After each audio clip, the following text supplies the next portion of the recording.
সিউড়িতে ১৪ বছরের এক ছাত্রের সঙ্গে অসৎ আচরণের অভিযোগে ২ সহপাঠীর বিরুদ্ধে মামলা। বীরভূমের সিউড়িতে ঘটেছে এক উদ্বেগজনক ঘটনা। ১৪ বছরের এক নাবালিকা ছাত্রের সঙ্গে অসৎ আচরণের অভিযোগ উঠেছে তারই ২ সহপাঠীর বিরুদ্ধে এবং অভিযুক্ত দুজনই নাবালক। ঘটনাটি সামনে আসতে এলাকায় চাঞ্চল্য ছড়িয়েছে। পরিবার সূত্রে জানা গেছে, ৩ জন এক গৃহশিক্ষকের কাছে পড়াশোনা করত। শুক্রবার শিক্ষক সাধারণ সময়ের পরিবর্তে ১ ঘন্টা আগে পড়াবেন বলে জানায় ২ কিশোর।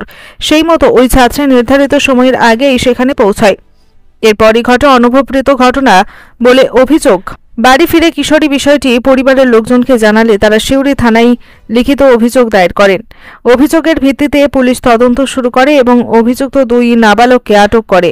শনিবার তাদের বীরভূমের সিউড়ি জুভেনাইল জাস্টিস বোর্ডে তোলা হয়। পুলিশ সূত্রে জানা গেছে, তাদের বিরুদ্ধে পকসো আইনের নির্দিষ্ট ধারায় মামলা দায়ের হয়েছে। ইতিমধ্যে কিশোরীর স্বাস্থ্য পরীক্ষা সম্পন্ন হয়েছে এবং সোমবার গোপন জবানবন্দি নেওয়ার কথা প্রশাসনের পক্ষ থেকে জানানো হয়েছে। এই ঘটনায় এলাকায় ক্ষোভ ও উদ্বেগের সৃষ্টি হয়েছে। স্থানীয়দের দাবি, ঘটনার পূর্ণ তদন্ত করে দোষীদের বিরুদ্ধে যথাযথ আইনি পদক্ষেপ নেওয়া হোক, যাতে ভবিষ্যতে এই ধরনের ঘটনা আর না ঘটে। Janakantha TV news, Suri. আপনার জেলার সর্বপ্রথম খবর পেতে জনকণ্ঠ টিভি নিউজের ফেসবুক পেজটির ফলো বাটনে ক্লিক করুন এবং ইউটিউব চ্যানেলটি সাবস্ক্রাইব করুন।